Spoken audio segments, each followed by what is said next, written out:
वर्धमान नगर में रूपसेन नाम का राजा राज करता था। एक दिन उसके यहां वीरवर नाम का एक राजपूत नौकरी के लिए आया। राजा ने उससे पूछा कि उसे खर्च के लिए क्या चाहिए, तो उसने जवाब दिया 1000 तोले सोना। सुनकर सबको बड़ा आश्चर्य हुआ।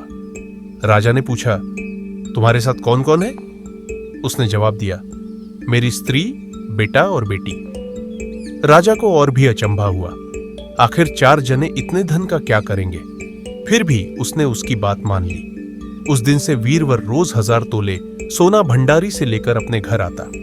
उसमें से आधा ब्राह्मणों में बांट देता, बाकी के 2 हिस्से करके एक मेहमानों, वैरागियों और सन्यासियों को देता और दूसरे से भोजन बनवाकर पहले गरीबों को खिलाता। उसके बाद जो बचता उसे स्त्री बच्चों को खिलाता, आप खाता। काम यह था कि शाम होते ही ढाल तलवार लेकर राजा के पलंग की चौकीदारी करता।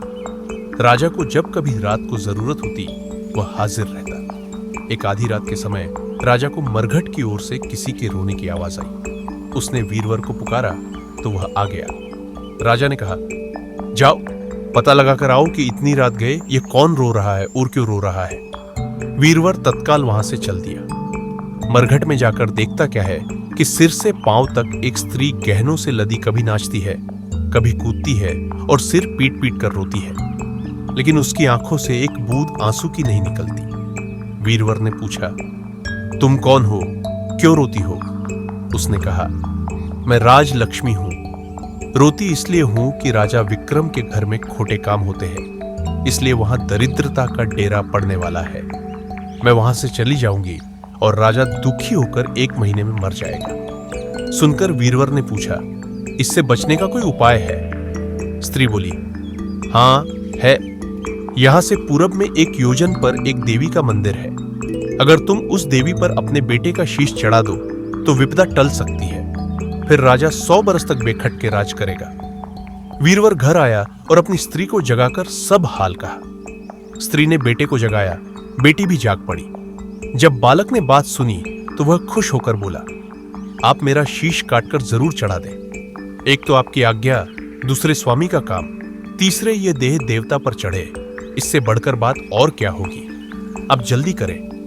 वीरवर ने अपनी स्त्री से कहा, अब तुम बताओ। स्त्री बोली, स्त्री का धर्म पति की सेवा करने में है।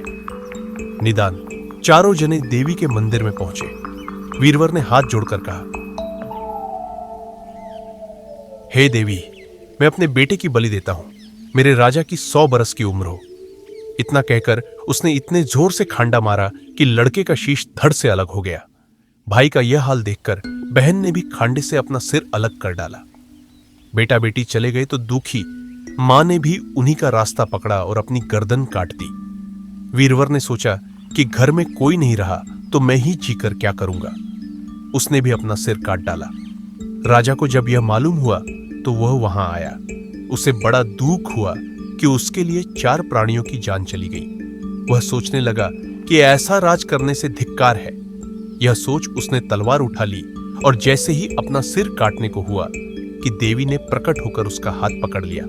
बोली, राजन, मैं तेरे साहस से प्रसन्न हूं। तू जो वर मांगेगा सो दूंगी। राजा ने कहा, देवी, तुम प्रसन्न हो तो इन 4 को जीवन दो। देवी ने अमृत छिड़ककर उन 4 को फिर से जीवन दिया।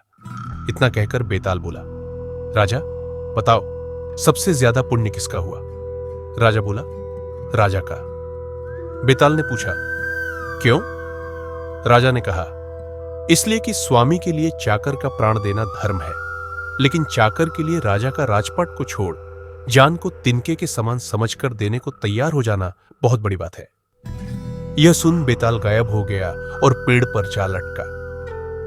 बेचारा राजा दौड़ा दौड़ा वहां पहुंचा और उसे फिर पकड़ कर लाया तो बोताल ने चौथी कहानी कही।